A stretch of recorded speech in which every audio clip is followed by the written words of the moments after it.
It's 7 p.m. on a Wednesday evening, and it's the start of another training session at Yarrawonga Triathlon Club. For Charlotte McDonald, it's a passion that began as a kid. I started triathlons when I was 12. I did the Weet-Bix Kids Triathlon in St Kilda, and after that I told my mum that I really liked it. I kind of had a bit of a swimming and a running background, and so mum was like, yep, sure, okay, we'll run with this. Her focus for this year is clear. I do have a goal for this season, and it's to go to the World Championships in Mexico, which is in September 2016. But to do that, she'll have to qualify in a number of races, including the Yarrawonga MultiSport Festival. It's less than 2 weeks away, and training is paramount. But for Charlotte, it's maintaining a work-life balance that's the hardest part. Triathlon's really expensive. Really expensive. So I actually have 3 jobs. I work at Vodafone in Hawthorn, selling phones.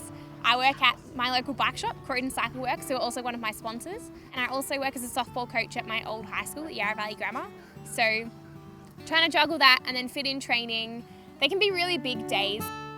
To get through it, she reminds herself of her goal. I do sometimes feel like, oh my goodness, but I keep telling myself, Mexico 2016, Mexico 2016, Mexico 2016. But Charlotte's coach Ishti doesn't share her optimism. I don't believe that she trained enough for an Olympic distance.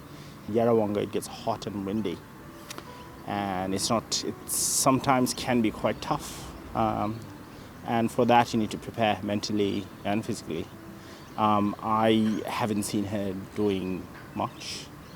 And while the odds may be against her, it's Charlotte's past that helps her overcome her limitations, including her severe asthma. I've been through a lot for a 19-year-old, seen a lot and been through a lot for someone who's only 19. My mum raised me, single mum, I was an only child.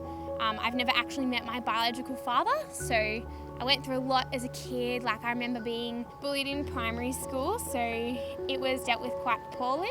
My mum was quite upset about it. I was quite upset about it. I think that's part of all this triathlon stuff is proving people wrong.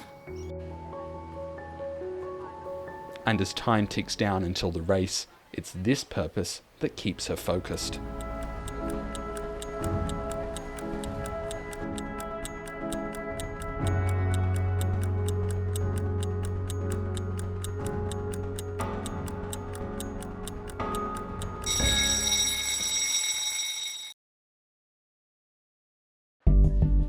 It's race day, and the temperature in Yarrawonga is forecast to reach 30 degrees. Charlotte arrives at 6:30, 2 hours before the race, to register and put her bike in the transition area.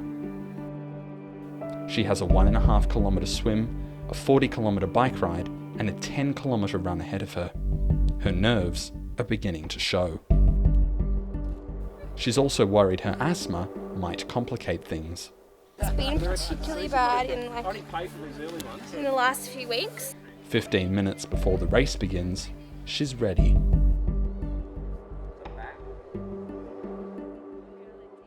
Three, 2, 1.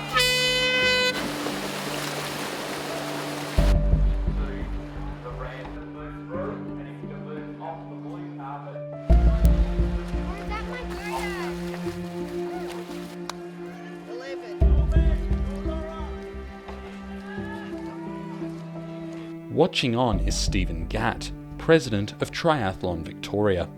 Seeing Charlotte and nearly 750 others compete is a job well done. Our role at Triathlon Victoria is to get as many people to that start line. Even people that come in 2 or 3 minutes after the second last competitor, they've still achieved something, and they're still doing something that probably 95% of other people that they know have never done. After swimming, riding and running for over 3 hours, Charlotte crosses the finish line. She's second last in her division, though she won't know until May 2016 if she's made it. But for her, triathlon is so much more than winning. Oh, that's amazing. I can't imagine myself stopping triathlon. I definitely want to continue it. Triathlon really helped me get my life sort of back on track.